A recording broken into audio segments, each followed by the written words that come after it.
موضوع درس کی فضیلت الذکر للہ تبارک و تعالی سبحانہ، سورۃ الدہر، تفسیر ابن کثیر۔ الحمدللہ رب العالمین والصلاة والسلام علی اشرف الانبیاء وسید المرسلین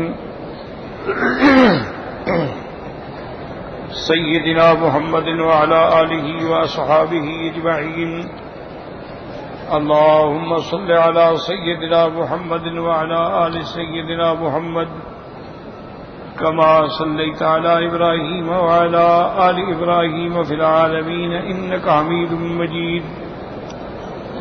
أعوذ بالله من الشيطان الرجيم، بسم الله الرحمن الرحيم۔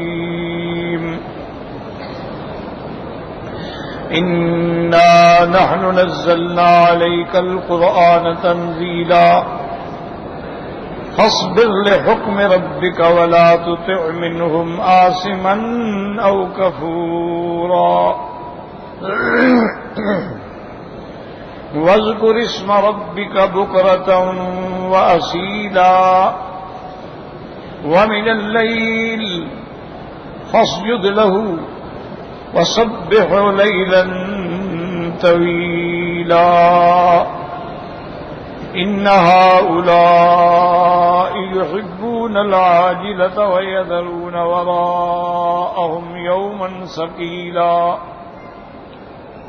نحن خلقناهم وشددنا أسرهم وإذا شئنا بدلنا أمثالهم تبديلا إن هذه تذكرة فمن شاء اتخذ إلى ربه سبيلا وما تشاءون إلا أن يشاء الله إن الله كان عليما حكيما يدخل من يشاء في رحمته والظالمين أعد لهم عذابا أليما۔ اللہ تبارک و تعالی نے کلام مقدس کی ان آیات مبارکہ میں ارشاد فرمایا کہ انا نحن نزلنا، تحقیق ہم نے اتارا ہے آپ پہ قرآن اتارنا،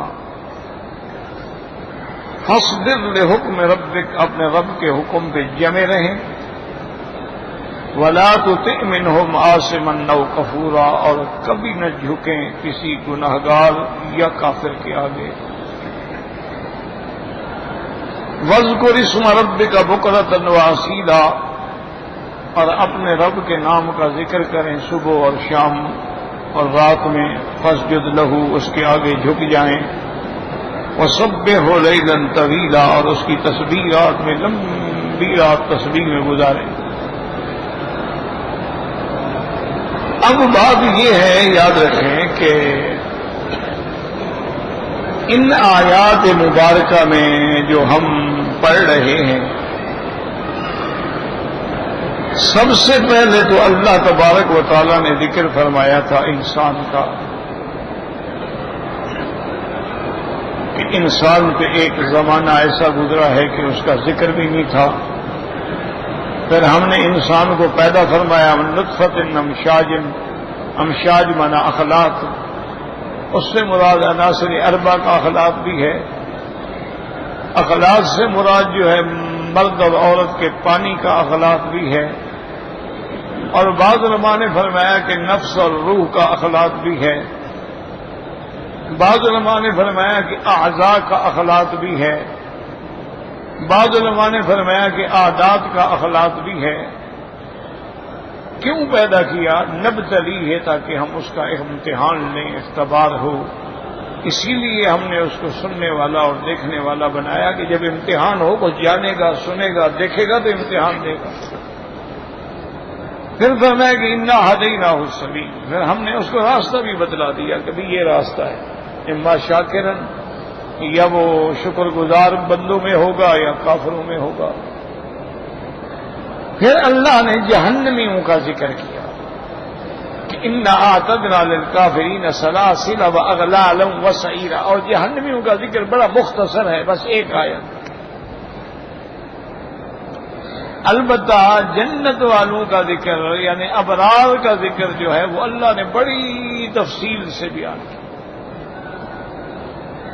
اشرار کا ذکر صرف اسی آیت میں ہے کہ انا اعتدنا للکافرین، ہم نے کافروں کے لیے تیار کر رکھی ہیں زنجیریں بھی، توق بھی، اور جہنم کی آگ. آگے ان الابرار یشربون من کاس، ساری آیتیں جتنی آیات ہیں وہ ساری اہل جنت کے حق میں ہیں. متکئین فیہا علی الارائک، اسی طرح یطوف علیہم ولدان مخلدون، اسی طرح علیہم ثیاب سندس خضر و استبرق، سارا احوال اہل جنت. ایک تو یہ سمجھیں کہ جہنمیوں کا ذکر اختصار سے اور جنتیوں کا ذکر بڑی تفصیل سے، یہ دلیل ہے کہ جانب رحمت جو ہے وہ اللہ کی غالب ہے عذاب. رحمتی سبقت علی غضبی، اللہ کی رحمت اس کے غضب سے سبقت کرتی ہے. رحمتی وسعت کل شیء. لیکن اب سوال یہ پیدا ہوتا تھا کہ جب ذکر آ رہا ہے جہنمیوں کا، جنت والوں کا، پھر درمیان میں کیسے آ گیا کہ ہم نے آپ پہ قرآن اتارا؟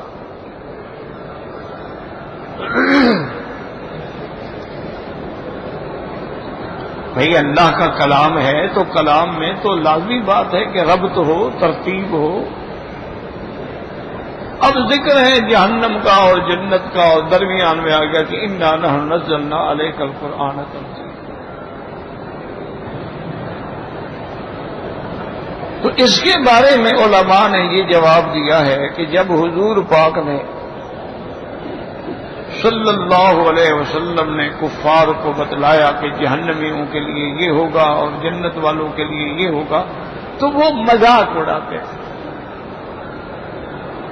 کبھی کہتے تھے نعوذ باللہ کہ کذاب ہے، جھوٹ بولتا ہے، کہاں ہے جنت، کہاں ہے جہنم، کہاں ہے آخرت. اور کبھی بولتے نعوذ باللہ مجنون ہے، دیوانوں کی باتیں ہیں. بولا اتنی بڑی جنت کیسے ہو سکتی ہے کہ اس دنیا سے بھی 10 گنا بڑی جنت جو ہے وہ ایک جنتی کو ملے گی، تو وہ خود کتنی بڑی ہوگی. پھر ایسی جنت کہاں ہے؟ تو وہ ان چیزوں کو سننے کے بعد اللہ کے پیغمبر کو کبھی ساحر کہتے، کبھی مجنون کہتے، کبھی مفتری کہتے، کبھی کذاب کہتے. تو اب یہ آیات اللہ نے حضور کی تسلی کے لیے اور تقویت قلب کے لیے اتاری کہ میرا مدنی ہے جو مرضی آئے کہتے ہیں، آپ تو میرے نبی ہیں. انا نحن نزلنا علیک القرآن،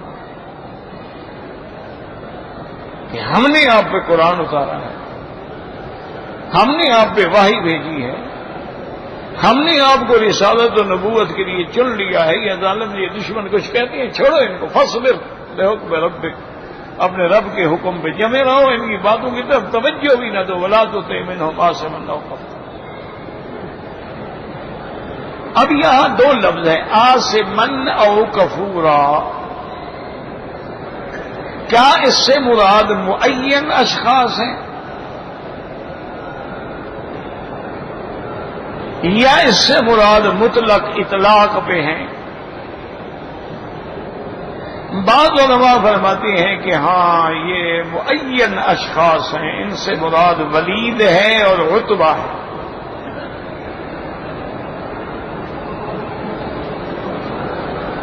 اور اس کی تائید قرآن میں دوسری جگہ بھی موجود ہے، مناع للخیر معتد اثیم، وہ بھی اسی کے بارے میں آیا. تو اسم جو ہے یہ ایسا لفظ ہے مشتمل ہے جمیع معاصی پر. یاد رکھو، اسم مانا، آصم مانا گناہ گار، یعنی جمیع معاصی. جیسے قرآن میں آتا ہے بدروا ظاہر الاثم و باطنہ، وہاں بھی لفظ اسم. ولا تکتموا الشہادہ، فمن يكتبها فإنه آثم قلبه. تو گواہی کا چھپانا جو ہے یہ بھی اسم ہے، ظاہری اسم بھی ہے، باطنی اسم بھی ہے. تو لفظ اسم جو ہے یہ مشتمل ہے جمیع معاصی.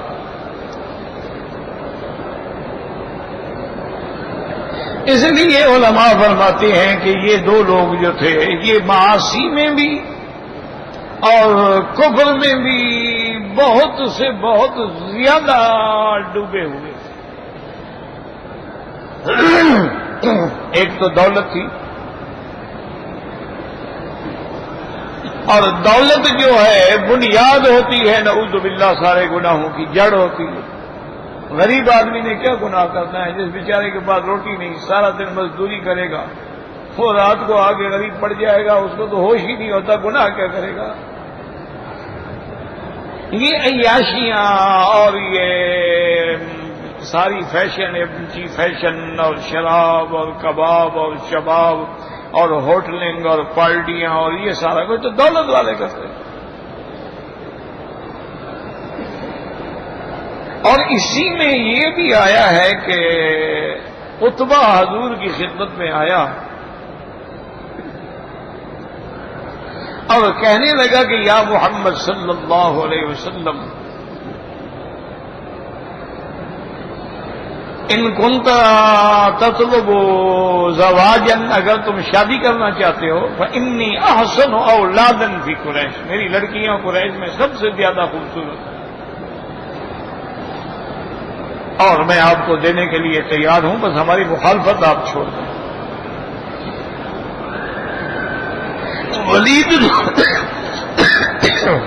ولید بن المغیرہ جو تھا وہ آیا، اس نے ان تطلب مالا، اگر آپ کو مال کی ضرورت ہے اس لیے آپ نے تحریک چلائی ہے. تحریک تو اسی لیے کوئی چلائی جاتی ہے نا، یا شہرت یا مال یا اقتدار. تو آپ جانتے ہیں کہ انا اکثر مال فی الوادی، وادی مکہ میں سب سے زیادہ مالدار میں ہیں. آپ جتنا حکم کریں میں دینے کے لیے تیار ہوں. حضور پاک سنتے رہے.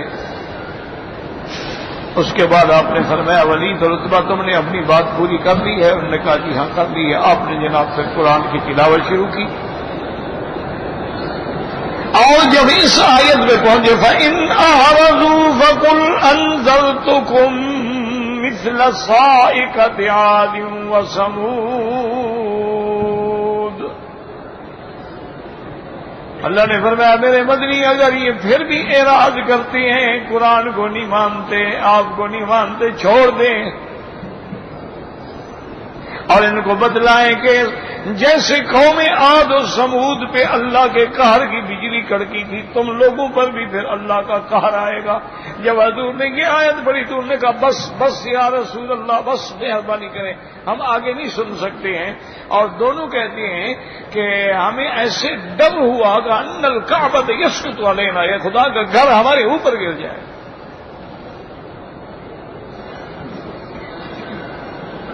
تو اب بات سمجھ آئی کہ ایک تو حضور کی شان مقصود تھی، تقویت قلب مقصود تھی، دوسرا یہ تھا کہ حضور ان کی باتیں چھوڑیں. فاصبر لحکم ربک ولا تطع منهم عاصما او کفورا.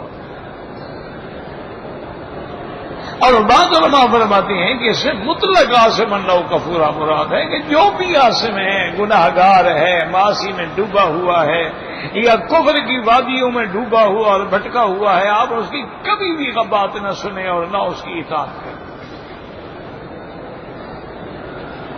اور پھر آگے اللہ نے حکم دیا تھا کہ وَاذْكُرِ اسْمَ رَبِّكَ، کبھی اللہ کو اس کے اسماء سے پکاریں، اللہ کے نام کا ورد رکھیں، اللہ کے نام کا ذکر کریں. اب بعض علماء فرماتی ہیں کہ ان آیات میں 5 نمازوں کا بھی ذکر ہے. وَاذْكُرِ اسْمَ رَبِّكَ بُكْرَةً کہتے ہیں صبح کی نماز مراد ہے، وَأَصِيلًا کہتے ہیں ظہر اور عصر کی نماز مراد ہے، وَمِنَ اللَّيْلِ مغرب اور عشاء کی نماز مراد ہے، فَاسْجُدْ لَهُ وَسَبِّحْهُ لَيْلًا طَوِيلًا اس میں تہجد کی نماز مراد ہے. تو بعض علماء یہ فرماتے ہیں کہ اس میں اللہ نے 5 نمازوں کا اور تہجد کا بھی ذکر فرما دیا ہے کہ میرے محبوب آپ چھوڑیں، ان کی طرف توجہ بھی نہ کریں، اپنے آپ کو اللہ کی نماز میں مشغول رکھیں، اللہ کے ذکر میں مشغول رکھیں، کیوں نماز جو ہے وہ بھی تو اللہ کا ذکر ہے۔ اور پھر اللہ نے حکم دیا کہ رات کا لمبا حصہ جو ہے آپ میری تسبیح میں گزاریں۔ اب جناب پھر دیکھیں، پھر ان کا رد آ گیا، ان ہؤلاء یحبون العاجلہ، میرا محبوب یہ آسم، یہ کفور، یہ گناہوں میں ڈوبے ہوئے، کفر میں ڈوبے ہوئے لوگ جو ہیں، یحبون العاجلہ، یہ محبوب رکھتے ہیں جلدی ملنے والی یعنی دنیا۔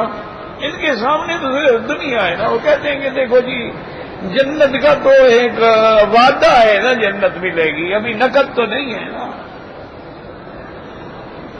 کہتے ہیں جی اگر کسی کو کہو کہ میں تمہیں 1 کروڑ دوں گا، لیکن پتہ ہی نہیں کب، ایک کہیں گے یار 1 لاکھ لے لو، کہ یار یہی 1 لاکھ بہتر ہے، یہ نقد مل تو رہا ہے۔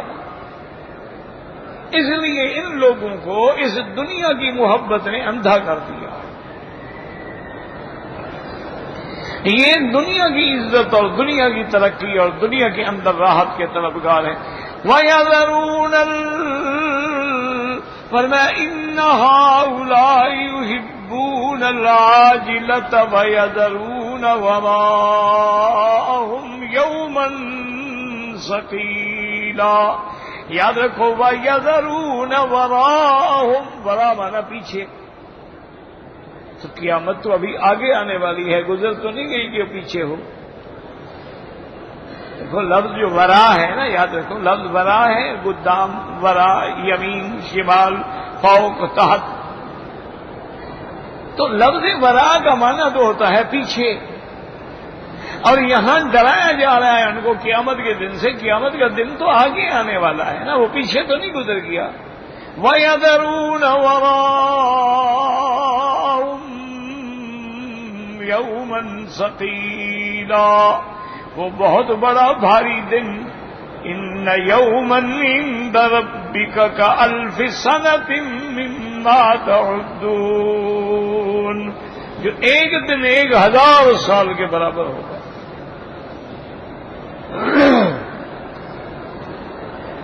یاد رکھو اس کے 2 جواب ہیں۔ ایک جواب علماء نے یہ دیا وَيَذَرُونَ وَرَاءَهُمْ، میرا مدنی آپ کی باتوں کو یہ سن کے پیچھے پھینک کے چلے جاتے ہیں، وَيَذَرُونَ وَرَاءَهُمْ، اور یہ سب کچھ پھینک دیتے ہیں، ان کو آخرت کا کوئی غم بھی نہیں۔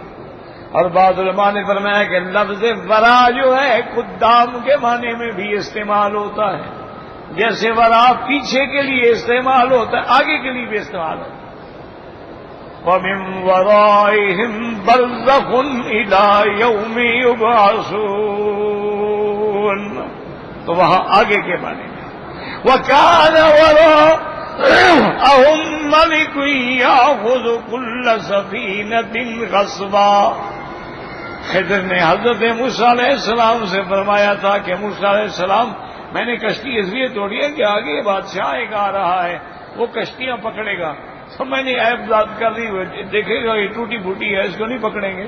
تو وہاں بھی ورا بمانے قدام ہے، تو ورا بمانے خلف بھی ہوتا ہے، ورا بمانے قدام بھی ہوتا ہے۔ وَيَذَرُونَ وَرَاءَهُمْ يَوْمًا ثَقِيلًا، یاد رکھو یومن تنوین ہے، نکرہ ہے، اور جہاں نکرہ ہو نا، تنکیر ہو، تنوین ہو، تو کبھی تو وہ عظمت کے لیے ہو، یعنی کسی چیز کی عظمت شان بیان کرنی ہو، وہاں بھی تنوین ہو۔ لولا نزل هذا القرآن على رجل من القريتين عظيم، یعنی على رجل عظیم، اللہ نے قرآن کسی بڑے آدمی پہ کیوں نہیں اتارا؟ تو تنوین جو ہے یاد رکھیں عظمت کے لیے بھی ہے۔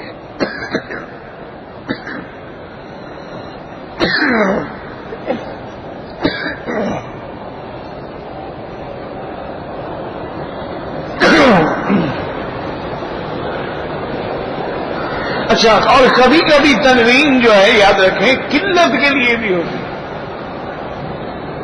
تنوین کبھی کثرت کے لیے بھی ہوتی ہے۔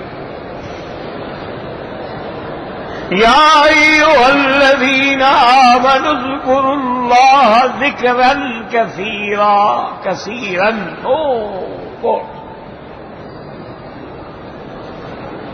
تو تنوین جو ہے یاد رکھو تعظیم کے لیے بھی ہوتی ہے، کثرت کے لیے بھی ہوتی ہے، اور کبھی کبھی قلت کے لیے بھی ہوتی ہے۔ تنوین کا استعمال جو ہے قلت کے لیے، جیسے فرمایا سبحان الذی اسرا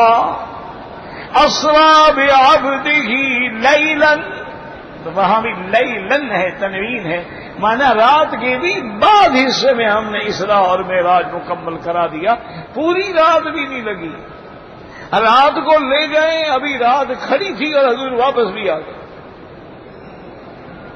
تو رات کا بھی تھوڑا سا حصہ خرچ ہوا۔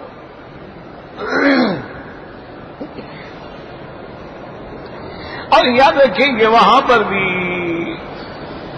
جیسے ابو جہل اور اعداء اسلام نے اعتراض کیا تھا کہ جی یہ کیسے ہو سکتا ہے کہ ایک رات میں اور رات کے بھی بعض حصے میں اسراء بھی ہو جائے، معراج بھی ہو جائے اور رات بھی نہ گزرے، کہیں کیسے ہو سکتا؟ ایک مہینے کا سفر ہے مسجد اقصی مکے سے، اور پھر 7 آسمان ہیں، حضور کے قول کے مطابق ایک زمین سے پہلا آسمان 500 سال کا فاصلہ ہے، 7 کا معنی 3500 سال، تو یہ اتنا بڑا سفر جیسے رات میں کیسے ہو گیا؟ اسی لیے ان کو اشکال ہوا تھا، اسی لیے وہ یعنی اعتراض کرتے تھے کہ یہ بات جی عقل میں، اسی لیے وہ کہتے ہیں اچھا حضور ہمیں مسجد کی نشانیاں بتلائیں۔ کبھی پوچھتے حضور ہمارا قافلہ آ رہا تھا وہ کہاں ہے؟ اگر آپ گئے تھے تو قافلہ دیکھا ہوگا آپ نے ہمارا، کیوں ان کو سمجھ ہی نہیں آتی۔ اور بعض اہل اللہ نے، اولیاء اللہ نے اپنے اقوال تفسیریہ میں فرمایا ہے کہ بھئی اصل بات یہ ہے کہ یہ جاہل تھے، ان کے لیے بڑا مسئلہ تھا کہ بھئی تھوڑی سی رات کے حصے میں کیسے اتنا بڑا معراج ہو سکتا ہے۔ یہ اس بات کو نہیں سمجھے کہ سورج چاند کی حرکت دینے والا کون ہے؟ خدا ہے، کہ جی دیکھو اب رات آ گئی، دن چلا گیا، پھر دن آ جائے گا، رات چلی جائے گی، سورج کی گردش، چاند کی گردش، اس سب کا کرنے والا کون ہے؟ اللہ تعالیٰ ہے۔ تو اب جب اللہ نے اپنے محبوب کو معراج پہ بلایا تو حکم دے دیا کہ ہر حرکت اپنی جگہ تھم جاؤ، رک جاؤ، بس۔ چاند اپنی جگہ رک گیا، سورج اپنی جگہ رک گیا، رات اپنی جگہ رک گئی، وہ حرکت ہی نہیں کرتی، حرکت کرے تو گزرے۔ تو اللہ نے اس نظام کو بند کر دیا۔ جب حضور واپس آ گئے، اچھا آپ سب چلو، تو بہرحال یعنی تنوین قلت کے لیے بھی آتی ہے، اور یہاں جو تنوین آئی ہے یومن ثقیلا، یہ عظمت کے لیے، ایک عظمت ہوتی ہے بڑائی، ایک عظمت ہوتی ہے ہیبت، کوئی بہت بڑی ہیبت ناک چیز ہو تو وہ بھی تو عظیم ہوتی ہے نا، جیسے یا ایھا الناس اتقوا ربکم ان زلزلۃ الساعۃ شیء عظیم، تو قیامت کا زلزلہ بھی تو بہت عظیم ہے نا، کہ نظام عالم درہم برہم ہو جائے، اس سے بڑی عظمت اور ہیبت کیا ہوگی؟ آسمان پھٹ جائیں، زمینیں بدل جائیں، پہاڑ اڑ جائیں، ریزہ ریزہ ہو جائیں، چورا ہو جائیں، مٹی ہو جائیں، اور ایسے بن جائیں جیسے دھنی ہوئی اون اڑ رہی ہوتی ہے، کل اہل المنفوش، اور ساری چیزیں جو ہیں یوم تبدل الارض غیر الارض والسماوات، اس سے بڑی ہیبت اور عظمت کیا ہوگی؟ اس لیے فرمایا یومن ثقیلا۔ آگے اللہ نے فرمایا کہ میرا مدنی آپ ان کو بتلائیں، نحن خلقناہم، ہم نے تم کو پیدا کیا ہے نا، تم خود تو پیدا نہیں ہو گئے کہ اب خدا کے سامنے بھی اکڑتے ہو۔ نحن خلقناہم وشددنا اسرہم، شددنا کا معنی یاد رکھو، کسی چیز کو کس کے باندھنا، کسی چیز کو آپ باندھ دیں. اللہ نے فرمایا کیسے ہم نے کتنے سختی سے ہم نے ان کے جوڑ کو باندھ دیا ہے, ان کے اعضاء کو باندھ دیا ہے, ان کے مفاصل کو باندھ دیا ہے. یہ میری قدرت کا کمال دیکھو. یہ انگلیوں کے جوڑ ہیں, لوہے کے بھی ہوتے تو گل گئے ہوتے. اب لوہے کے بنائے نا جی, اس کو 100 سال حرکت دیتے رہنے کے بچنا ہے. اسٹیل کے بنائے وہ بھی ختم ہو جائیں گے. لیکن دیکھیے اللہ نے کیسے نہ دیکھ خوبصورت لوگ پیدا کیے. ریشم کی طرح ہاتھ ہے لیکن ہر جوڑ اپنی جگہ کام کر رہا ہے. وجہ کیا ہے کہ شدت نہ اثر ہو, ہم نے مضبوطی سے ان کے جوڑوں کو باندھ رکھا. وَشَدَدْنَا أَسْرَهُمْ وَإِذَا شِئْنَا بَدَّلْنَا أَمْثَالَهُمْ تَبْدِيلًا. اور میرے محبوب جب ہم چاہیں کہ ان کے بجائے کوئی اور مخلوق لے آئیں تو ہم قادر ہیں, بدل ڈالیں گے ان سے اور بہتر. ہم ان کو ختم کر کے ایک اور مخلوق پیدا کر دیں. اسی طرح کئی مقوال ہیں, ان شئنا لنذهبن بالذی اوحینا الیک. اور کہیں اللہ تبارک و تعالی نے فرمایا جب ہم چاہیں یأتی بخلق جدید ان نشاء نذہبکم وَيَأْتِ بِخَلْقٍ جَدِيدٍ وَمَا ذَلِكَ عَلَى اللَّهِ بِعَزِيزٍ. اللہ نے فرمایا ان ظالموں سے کہہ دو کہ ہمیں تمہاری کوئی ضرورت نہیں, ہم اگر چاہیں تمہیں فنا کر کے اور مخلوق پیدا کر دیں فرما برداری کرنے والی. لیکن یہ تو میرا ایک نظام ہے کہ میں نے پیدا کیا ہے, اور نظام اپنے میرے حکم کے مطابق, ورنہ ہم چاہیں جب چاہیں بدل دیں. اور بعض علماء نے فرمایا کہ اس میں اشارہ تھا حضور کے لیے کہ میرا بدنی آپ نہ گھبرائیں, ساری زندگی یہ دشمن ہی آپ کے پاس نہیں رہیں گے, ہم ان کے بدلے بہتر مخلوق آپ کو دے دیں گے. جب آپ ہجرت کریں گے تو انصار جیسے ہم وفادار آپ کو دے دیں گے.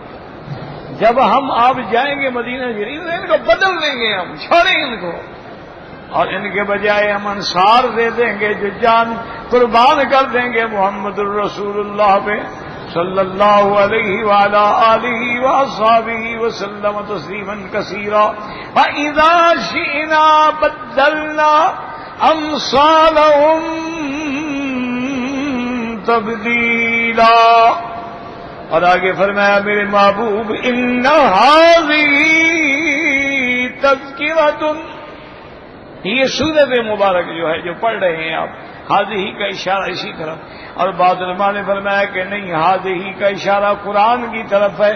اِنَّا نَحْنُ نَزَّلْنَا عَلَيْكَ الْقُرْآنَ تَنزِيلًا. اور قرآن کیا ہے؟ إِنَّ هَذَا الْقُرْآنَ يَهْدِي لِلَّتِي هِيَ أَقْوَمُ. تو إِنَّ هَذِهِ تَذْكِرَةٌ. قرآن جو ہے وہ تذکرہ ہے, موعظہ ہے, جھنجھوڑنے والا, جگانے والا. فَمَنْ شَاءَ اتَّخَذَ إِلَىٰ رَبِّهِ سَبِيلًا. جو تم سے چاہے وہ اپنے رب کے راستے کو اختیار کرے, وہ جو پہلے آپ پڑھ چکے. إِنَّا هَدَيْنَاهُ السَّبِيلَ إِمَّا شَاكِرًا وَإِمَّا كَفُورًا. وہی یہاں بھی فرما دیا فَمَنْ شَاءَ اتَّخَذَ إِلَىٰ رَبِّهِ سَبِيلًا. جو چاہے اپنے رب کے راستے کو پکڑ لے. لیکن فرمایا وَمَا تَشَاءُونَ إِلَّا أَن يَشَاءَ اللَّهُ. تم نہیں چاہتے مگر وہ جو اللہ چاہے. لیکن یاد رکھو یہاں انہی آیات میں بہت بڑے نزاع ہیں, جبریہ میں, قدریہ میں بڑے مسائل. اس کی وجہ یہ ہے نا کہ قرآن پڑھ کے لوگ ہدایت میں آئے ہیں, قرآن پڑھ کے گمراہ بھی ہوئے. يُضِلُّ بِهِ كَثِيرًا وَيَهْدِي بِهِ كَثِيرًا. بہت لوگ ہیں جو قرآن پڑھ کے الٹا گمراہی میں پڑ گئے, اور بہت لوگ ہیں جو ہدایت پا گئے. تو اس لیے بڑے فرقے پیدا ہوئے. بعض فرقے کہتے ہیں کہ جی جب ہم اللہ کی مشیت کے بغیر کچھ کر ہی نہیں سکتے. وما تشاؤون الا ان یشاء اللہ. تو پھر گناہ کیا ہے؟ کیونکہ وہ گناہ جو ہم کرتے ہیں وہ بھی تو اللہ کی مشیت کے بغیر نہیں ہو سکتا. تو پھر اس پہ ہمیں عذاب کیوں ہو؟ اس لیے ان کا عقیدہ یہ ہو گیا کہ بس کلمہ پڑھ لو، باقی گناہ شنا کچھ نہیں. تو اصل میں وجہ یہی ہوتی ہے کہ یہ متشابہات میں پڑ جاتے ہیں. ورنہ یاد رکھو کہ اس کا معنی یہ نہیں ہوتا کہ نعوذ باللہ اللہ نے تمہیں گناہ کے لیے مجبور کیا ہے یا جبر کیا ہے یا اللہ کی مشیت یہی ہے. نہیں، بات یہ ہے، بات کو سمجھو. اللہ نے ہر انسان کو اختیار بھی دیا ہے، نہ وہ مجبور محض ہے نہ مختار کل ہے. یعنی انسان مختار کل بھی نہیں کہ جو چاہے کرے، اور نہ مجبور محض ہے کہ اس کو جبر کیا گیا کہ تم یہی کرو. نہیں، اس کے درمیان میں کیفیت. اس کی مثال یوں سمجھو کہ ایک آدمی کھڑا ہونا، اس کو کہو بھائی ایک ٹانگ اٹھاؤ، وہ اٹھا لے. کہو دوسری اٹھاؤ، وہ نہیں اٹھا. پر اتنا اختیار اللہ نے ہمیں بھی دیا، اور اسی اختیار پہ سزا اور جزا ہے کہ ہم نے اپنا پاؤں جو ہے ہدایت کے لیے اٹھایا یا گمراہی کے لیے اٹھایا. وہ جو ہم نے ہدایت کے لیے اٹھایا تو جنت مل گئی، گمراہی کے لیے اٹھایا تو جہنم مل گئی. اٹھایا ہم نے، اور اللہ نے ہمیں وہ اختیار دیا ہے. لیکن وہ اختیار بھی اللہ کی مشیت کے تابع ہے کہ اگر اللہ چاہے تو وہ بھی چھین لے. اس لیے کہا جاتا ہے وما تشاؤون الا ان یشاء اللہ. اب دیکھو نا، آگ ہے، آگ کی خاصیت اللہ نے رکھی ہے کہ آگ جلاتی ہے. لیکن اللہ چاہے تو اس کے جلانے والی صفت کو کھینچ لیں اور کہیں کہ میرے ابراہیم پہ ٹھنڈی ہو جاؤ، ٹھنڈی ہو جاؤ. اللہ تبارک و تعالیٰ اس کی وہ جو آگ میں جلانے والی، اس میں کسی کو مٹانے والی صفت تھی، اس کو مٹا دیا، سلب کر لیا. تو اللہ کی مرضی ہے. اس لیے فرمایا کہ وما تشاؤون الا ان یشاء اللہ. اور اس میں اشارہ یہ بھی تھا میرا محبوب اگر ہم چاہتے تو یہ سارے کافر مسلمان نہ ہو جاتے. اگر ہم چاہتے تو دنیا میں کوئی کافر ہی نہ ہوتا. اگر ہم چاہتے تو دنیا میں کوئی گمراہ بھی نہ ہوتا. اگر ہم چاہتے تو شیطان کو پیدا ہی نہ کرتے تو پھر امتحان کیسے ہوتا؟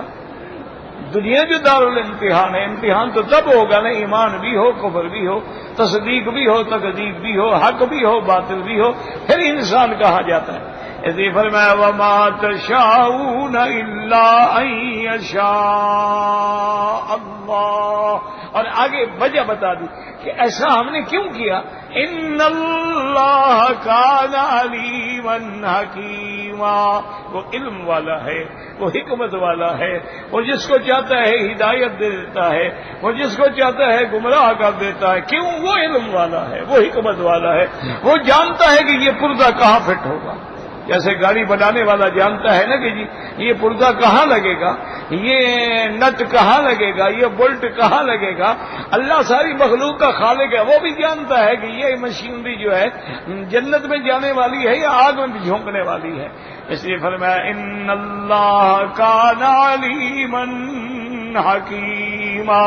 اور فرمایا کان علیما حکیما. اللہ علم والا، حکمت والا اب نہیں، ہمیشہ سے علم والا اور حکمت والا ہے.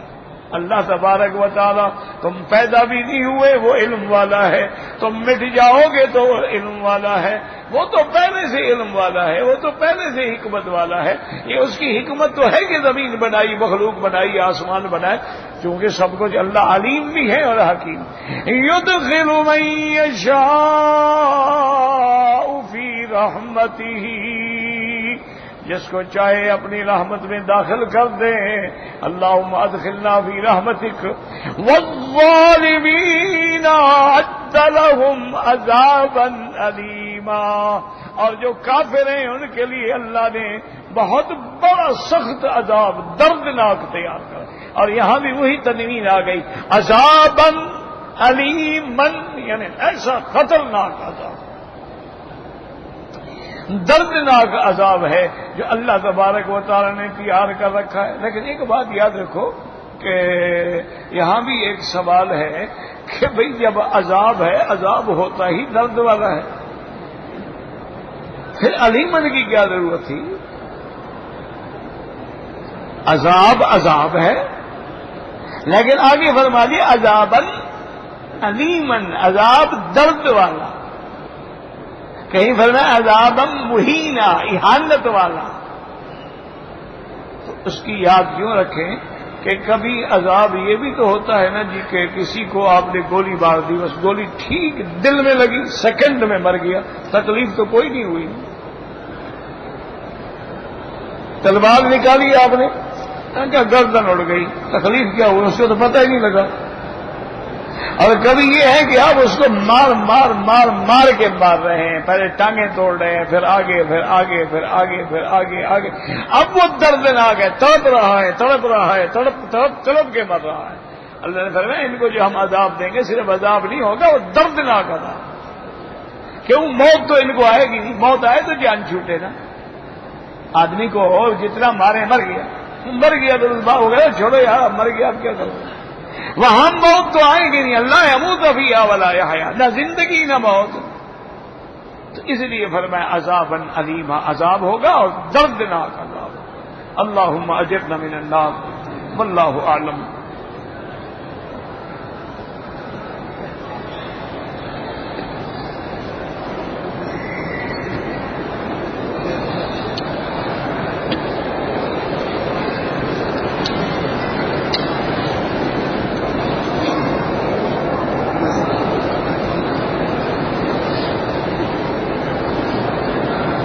کہتے ہیں جی کہ بیت اللہ کی طرف ٹانگیں سیدھی کر کے بیٹھنا جو ہے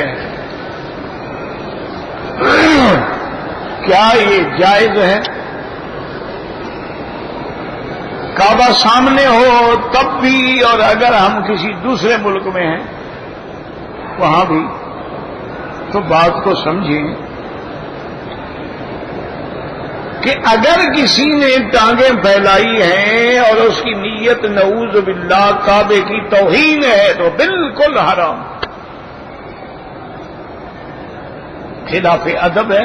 اور اس گھر کا حکم ہے ہمیں کہ ادب کرو، کہ نظر بھی پڑے تو کہو زد بیتک ھذا تشریفا و تقریبا و تعظیما و محابتا و برا و تقوی، زد من کرمہ وعظمہ۔ تو وہ تو بالکل سب ائمہ کے نزدیک حرام ہے۔ ایک یہ ہے کہ ہر ملک کے رواج مختلف ہوتے ہیں، بعض ملک ایسے ہیں کہ جس میں کسی طرف ٹانگیں کرنا جو ہے وہ برا سمجھا ہی نہیں جاتا، ان کے نزدیک یہ عیب ہی نہیں ہے،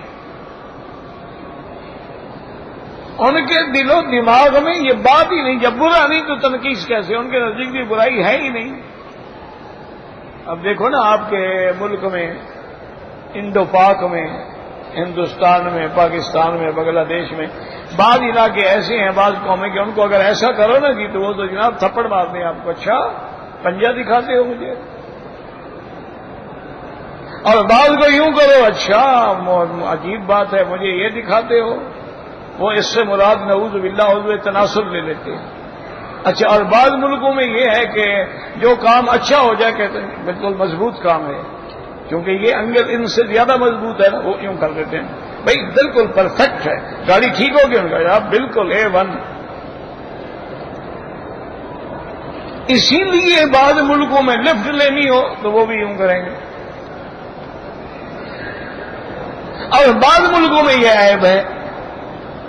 اس لیے جن لوگوں کے اور جن ملکوں میں یہ بات عیب شمار نہیں ہوتی، اگر وہ پاؤں کر کے بیٹھے ہیں تو کوئی اعتراض نہیں، اور جس ملک میں یہ چیزیں خلاف ادب شمار ہوتی ہیں تو ان کو کبھی نہیں کرنا چاہیے۔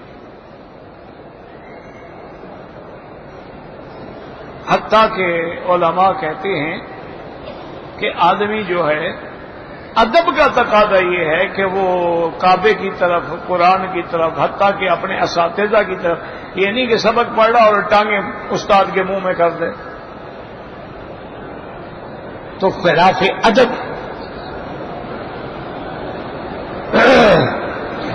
اچھا، بعض علماء لکھتے ہیں کہ یوں بیٹھنا جو ہے الٹا یہ ادب ہے، یعنی ٹانگیں کعبے کی طرف کر کے یوں بیٹھا، پاؤں کعبے کی طرف، وہ کہتے ہیں یہ ادب ہے۔ بھائی کیسے ادب ہے؟ انہوں نے کہا دیکھو آدمی سو رہا ہے نا، پاؤں کعبے کی طرف، اب جب اٹھے گا تو اس کا چہرہ کعبے کی طرف ہوگا کہ نہیں؟ اور اگر سر کر کے سو رہا ہے، جب اٹھے گا تو کعبے کی طرف تو پشت ہوگی نا۔ وہ تو کہتے ہیں ادب یہی ہے کہ پاؤں کر کے بیٹھا ہے۔ اسی لیے جب جنازہ لایا جاتا ہے، میت لائی جاتی ہے، اس کے پاؤں اس طرف ہوتے ہیں تاکہ وہ کھڑا ہو تو کوئی نماز پڑھ رہا ہے۔ اگر سر ادھر ہو تو مانا کعبے کو پشت دے کے کھڑا ہے۔ تو بہرحال لیکن ہمارے اور فقہاء اور علماء کہتے ہیں یہ چیزیں جو ہیں خلاف ادب، ان سے بچنا چاہیے۔ استاذ کا بھی ادب ہو، اپنے شیخ کا بھی ادب ہو، اللہ کے قرآن اور فرمان رسول کا بھی ادب ہو، مشاعر کا بھی ادب ہو، اللہ کے کعبے کا بھی ادب ہو، اور جتنا شعائر اللہ ہے سب کا ادب ہو۔ وہ کہتے ہیں من يعظم شعائر اللہ فإنها من تقوى القلوب، کہ شعائر اللہ کی تعظیم کرنا جو ہے یہ اصل میں دلوں کا تقوی ہی یہی ہے کہ دل میں تقوی ہوگا تو شعائر اللہ کی تعظیم ہوگی۔ اسی لیے وہ کہتے ہیں اللہ کے نام کاغذ پہ لکھا ہوا ہے اس کی بھی تعظیم کرو، بسم اللہ لکھی ہوئی ہے، قرآن کی آیت فوراً اٹھاؤ، یہ نہیں کہ وہ پاؤں میں آ جائے۔ جیسے اخبارات میں دیکھیں کتنا ظلم ہوتا ہے، حدیثیں لکھی ہوتی ہیں، قرآن کی آیتیں لکھی ہوتی ہیں، لوگ اخبار پھینک دیتے ہیں، بعض لوگ ردی کی کاغذ بنا کے اسی میں سودے باندھ کے بیچ رہے ہوتے ہیں، اندر قرآن کی آیتیں لکھی ہوئی۔ اس لیے ادب جو ہے، اسی لیے بزرگ کہتے ہیں کہ با ادب با نصیب اور بے ادب بے نصیب، اور اسی لیے علماء نے لکھا ہے کہ جب آدمی بے ادب ہوگا، بے ادب محروم شد الفضل رب، وہ اپنے رب کے فضل سے بھی محروم ہوگا۔ جتنا ادب کرو گے اتنا ہی اللہ پاک عزت عطا فرمائے۔ قرآن کا بھی ادب ہے۔ بعض علماء تو یاد رکھیں اتنا کرتے تھے کہ اب یہ دیکھیں نا قرآن رکھا ہے، حدیث رکھی ہے، اور کسی نے نحو کی کتاب یا منطق کی کتاب اوپر رکھ دی تو فوراً غضبناک ہو جائے کہ قرآن میں تم نے منطق کی کتاب رکھ دی ہے، کیا کر رہے ہو؟ قرآن و حدیث کا بھی اتنی ادب۔ اور بعض علماء کرام اگر کتاب ایسے رکھی ہوئی ہے نا وہ ادھر بیٹھے ہیں، خود اٹھ کے ادھر آ جاتے تھے، کتاب کو نہیں پھیرتے تھے، وہ کہتے ادب کے خلاف۔ وہی لوگ پھر امام بنے ہیں نا، آپ جیسے ہمارے جیسے تو نہیں بنے۔ ہم نے اگر ادب نہیں کیا تو اٹھو گئے ہی کھا رہے ہیں۔ ترقی تو انہی کو ملی ہے نا جنہوں نے ادب کیا ہے۔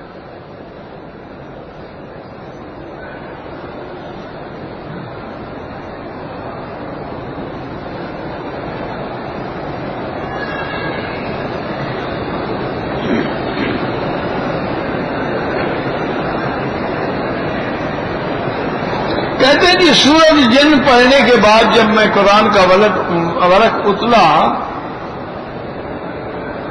25,000 قرآن میں رکھے تھے، پتہ نہیں میں سمجھا نہیں، اللہ عالم کس کے تھے یا کوئی اور مسئلہ ہے مجھے سمجھ نہیں آئی۔ بہرحال اگر مالک کا پتہ نہیں ہے، غریب ہو تو استعمال کرو ورنہ غریبوں کو خیرات کر دو۔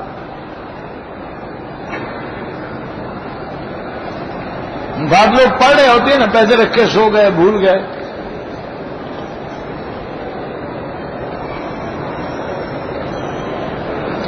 میں فجر کی نماز کے بعد طواف کرتا ہوں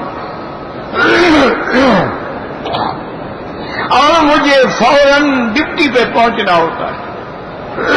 اب میں 2 رکعت سورج نکلنے سے پہلے پڑھ لوں تو کوئی حرج نہیں ہے۔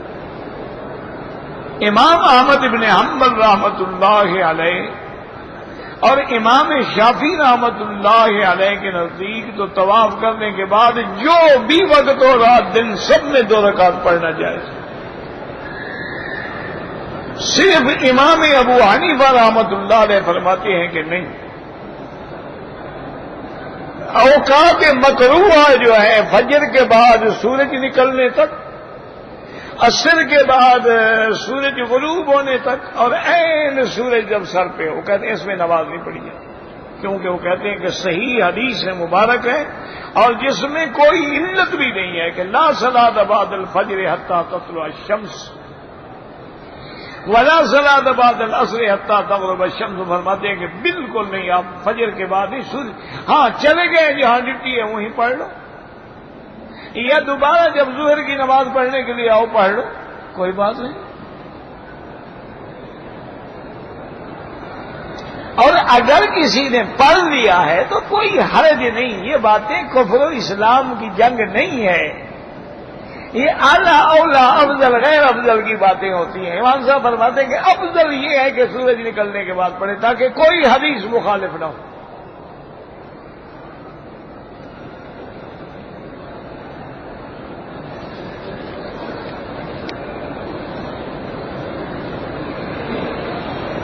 کہتے جی کہ ہم سنتیں پڑھ رہے ہیں، کوئی آدمی آ کے ہماری اقتداء میں فرض کی نیت کر لیتا ہے، حنابلہ کے نزدیک جائز ہے لیکن احناف کے نزدیک جائز ہے۔ وہ کہتے ہیں کہ امام جو ہے وہ قوی ہونا چاہیے مقتدی سے، یہ ہے کہ امام کی نماز کمزور ہو اور پیچھے والے کی قوی ہو، تو ان کے نزدیک تو جائز نہیں ہے، لیکن جو یہاں کے امام ہیں ان کے نزدیک جائز ہے۔ وہ وہی بات ہے، چھوٹی رکعت پوری کر رہے ہیں۔ کہتے جی کہ جو نمازیں ہم اس مسجد الحرام کے علاوہ محلے کی مسجد ہے، حدود حرم میں جتنی مسجدیں ہیں سارے حد حرم میں 1 کا لاکھ ملتا ہے، یاد رکھیں، کیونکہ 1 کا لاکھ جو ہے اس کا ثواب تصریح ہے کہ مسجد الحرام، اور اللہ نے سارے حرم کو مسجد الحرام کہا ہے، انما المشرکون نجس فلا يقربوا المسجد الحرام بعد عامهم هذا، اللہ نے فرمایا مشرک پلید ہیں، یہ مسجد الحرام کے قریب بھی نہ آئیں۔ تو اس کا معنی یہ تھوڑا ہے کہ باب ملک فہد پہ کھڑے رہیں اندر نہ آئیں، معنی حد حرم پہ ان کو روکا جائے گا، اسی لیے حدود حرم پہ لکھا ہوتا ہے کہ غیر مسلمین کا داخلہ بند ہے، تو سارا حرم مسجد الحرام۔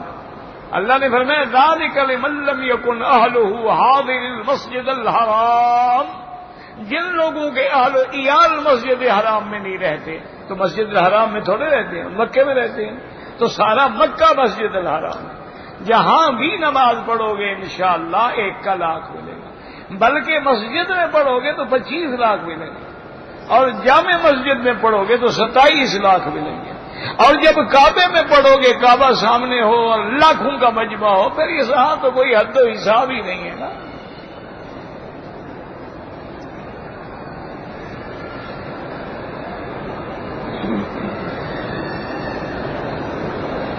کہتے جی کہ بنو اسرائیل کو جب اللہ نے بطور عذاب بندر اور خنزیر بنا دیا تھا، تو آج کے دور میں جو بندر ہیں یہ ان کی نسل میں ہے نہیں جناب، وہ جو بندر بنے تھے ختم ہو گئے، مٹ گئے، اس کے بعد کوئی نسل نہیں، وہ تو ان پہ عذاب آیا تھا، اللہ نے عذاباً ان کو بندر اور خنزیر بنا دیا، اس کے بعد وہ ختم ہو گئے، اس کے بعد نسل کا کیا معنی ہے، وہ تو ان کی نام و نشان ہی ختم ہو گیا۔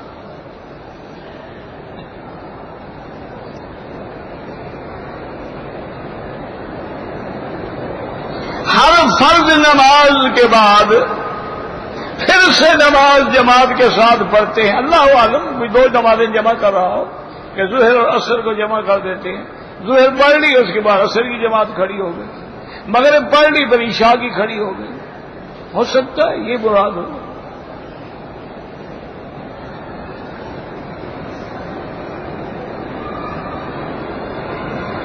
میرا کفیل مجھ پہ ظلم کرتا ہے، تو یہاں عدالتیں موجود ہیں، مکتب العمل امال موجود ہے، وہاں جا کے شکایت کرے، دیوان مظالم موجود ہے۔ یا رسول اللہ، یعنی مدینہ منورہ سے باہر غائبانہ پکارنا، اور یہ عقیدہ رکھنا کہ جب ہم پکار رہے ہیں تو حضور سن رہے ہیں، دیکھ رہے ہیں، یہ تو کفر ہے، یہ تو شرک ہے، کیونکہ یا حرف ندا ہے اور ندا صرف اللہ کو ہوتی ہے، یا اللہ، یا حی یا قیوم، یا رحمان یا رحیم، ندا غیر کو نہیں ہوتی۔ اور جو لوگ اللہ کے سوا کسی غیر کی ندا کریں ومن اضل ممن يدعو من دون اللہ، ان سے زیادہ گمراہ کون ہوگا جو اللہ کے سوا کسی غیر کو پکارتے ہیں؟ تو اگر اس عقیدے سے پکارے وہ تو کافر ہے، اور اگر یہ عقیدہ نہیں ہے، وہ کہتا کہ نہیں حضور حاضر ناظر بھی نہیں ہے، حضور سن بھی نہیں رہے، عالم الغیب بھی نہیں ہے، ویسے میں کہتا ہوں پھر بھی گناہ گار کہ وہ کیوں مخالفت کر رہا ہے؟ لاکھوں صحابہ تھے حضور کے، انہوں نے تو کبھی مکے سے بیٹھ کے یا رسول اللہ نہیں کہا، انہوں نے تو کبھی غزوے میں تبوک سے بدر سے دوسرے شہروں سے جا کے حضور کو نہیں پکارا یا رسول اللہ، انہوں نے تو کبھی نہیں پکارا یا علی۔ یہ تو بنیاد ہے شرک کی کہ غیر اللہ کو ندا نہ کرے۔ اب تو خیر یا رسول اللہ سے بھی کام آگے بڑھ گیا ہے، یا شیخ عبد القادر جیلانی شیئا للہ، یا معین الدین اجمیری مدد کن۔ اب تو یعنی پیروں کو بھی پکار لیا جاتا ہے، وہ بھی عقیدہ ہے کہ میری مشکل جو ہے میرے پیر کو پتہ ہے، وہ دیکھ رہا ہے، وہ سن رہا ہے، اس کو پتہ ہے کہ مرید ہمارا جو ہے تکلیف میں ہے۔ اور بعض ایسے بدبخت ہیں کعبے میں کھڑے ہو کے پکار رہے ہوتے ہیں کہ یا شیخ عبد القادر جیلانی، داتا تیری مہربانی ہے کہ تو نے یہاں مجھے پہنچایا، یعنی یہاں بھی داتا پہنچا ہے، اللہ نے نہیں بلایا۔ اسی لیے شاہ ولی اللہ محدث دہلوی رحمت اللہ علیہ جو بہت بڑے عظیم انسان، جن کے ذریعے علم حدیث جو ہے وہ ہندوستان پہنچا ہے، آگے سارا ان کا خاندان، وہ فرماتے تھے اللہ اس بات پہ قادر ہیں کہ آج حضور کے صحابہ کو دوبارہ زندہ کر دیں اور وہ ہم لوگوں کو دیکھیں، ہمارے اعمال دیکھیں، وہ کہیں گے یار یہ مسلمان تو نہیں ہے، پتہ نہیں کون سی مخلوق ہے۔ وہ کہتے ہیں صحابہ اگر ہمارے عمل دیکھیں نا تو ہمارے اسلام کا بھی انکار کرو گے، یار یہ مسلمان تو نظر نہیں آتے، لیکن پتہ نہیں کیا مذہب ہے ان کا۔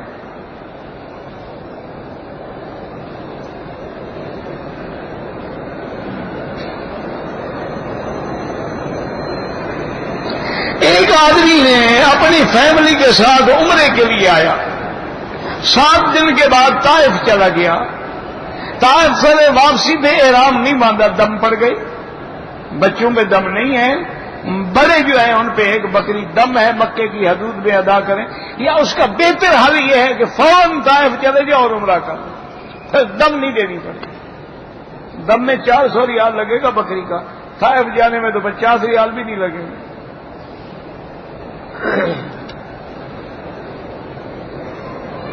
بہرحال پیشاب کے قطرے آتے ہیں، احتیاط کریں جتنا ممکن ہے، ورنہ ہر نماز کے لیے نیا وضو کریں۔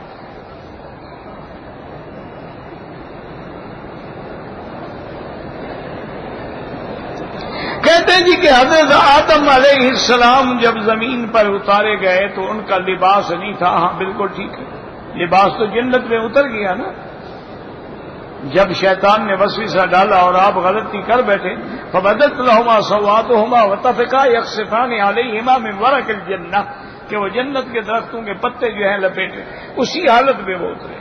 حتیٰ کہ بعض روایات تو قابل اعتبار نہیں ہیں، بنو اسرائیل کی روایات ہیں، وہ کہتے ہیں یہ 3 جو ہے نا انجیر، اس کے پتے اڑے،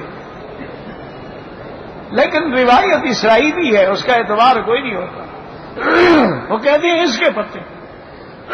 ویسے یاد رکھو کہ یہ انجیر جو ہے نا یہ اللہ کی اتنی بڑی نعمت ہے، ہر پھل میں دیکھو ظاہر میں گشر ہوگا، لب اندر ہوگا، بادام ہے اوپر کیا ہے، اوپر تو حاجی ہے نا، توڑو گے تو نکلے گا۔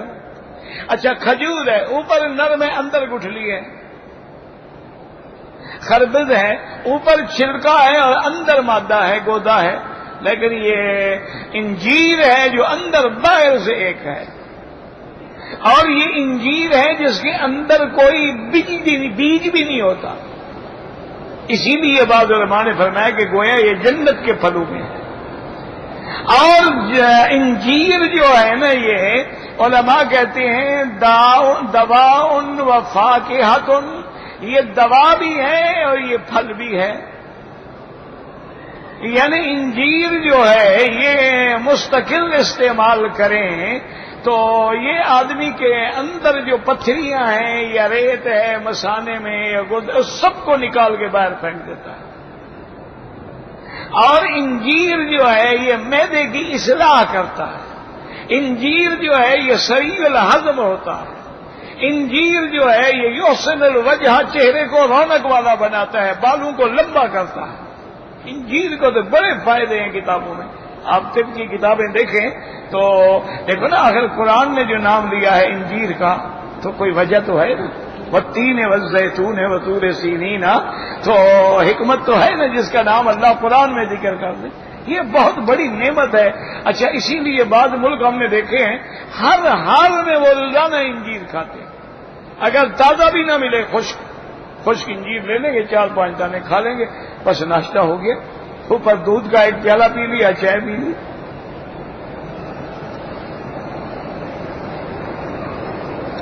اگر فجر کی اذان ہو جائے تو 2 رکعت سنت کے علاوہ کوئی نفل پھر نہیں پڑھ سکتے. فجر کی اذان کے بعد صرف 2 رکعت سنت پڑھو اور پھر فرض پڑھو.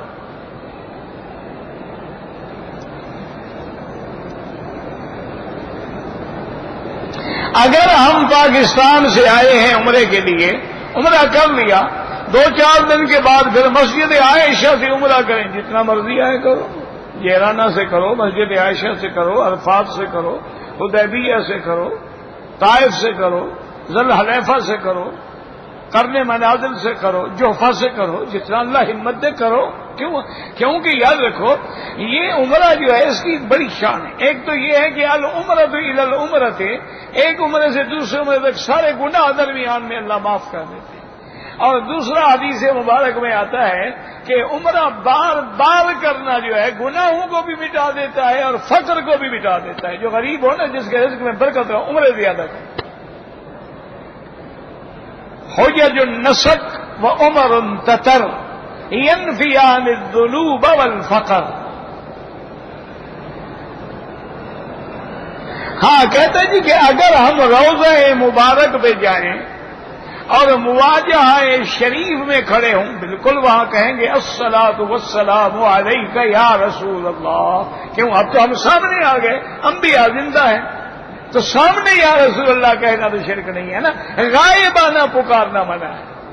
دور سے درود پڑھیں اللہم صلی علی محمد، لیکن اگر سامنے کریں الصلاۃ والسلام علیک یا رسول اللہ، الصلاۃ والسلام علیک یا حبیب اللہ، جو بھی کہیں بالکل جائز ہے.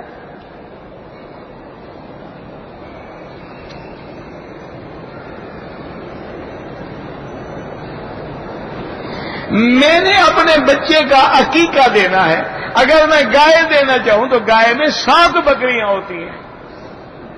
2 گائے نہیں، 2 بکرے یا 2 دمبے.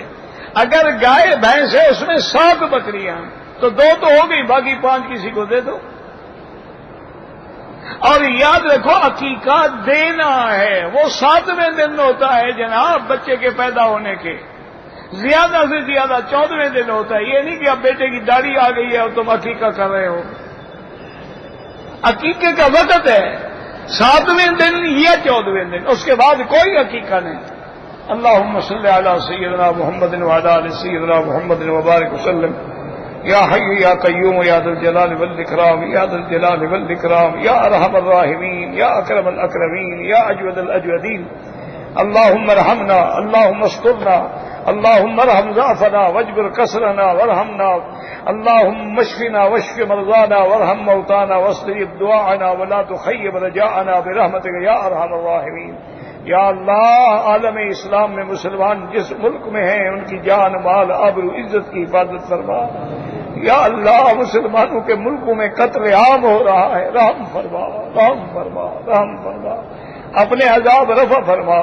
یا اللہ، ہمیں ہمارے گناہوں کی وجہ سے عذاب نہ دے، رحم کا معاملہ فرما. اللہم لا تہلکنا بذنوبنا، اللہم لا تعذبنا بذنوبنا، اللہم لا تمنع عنا بذنوبنا فضلک.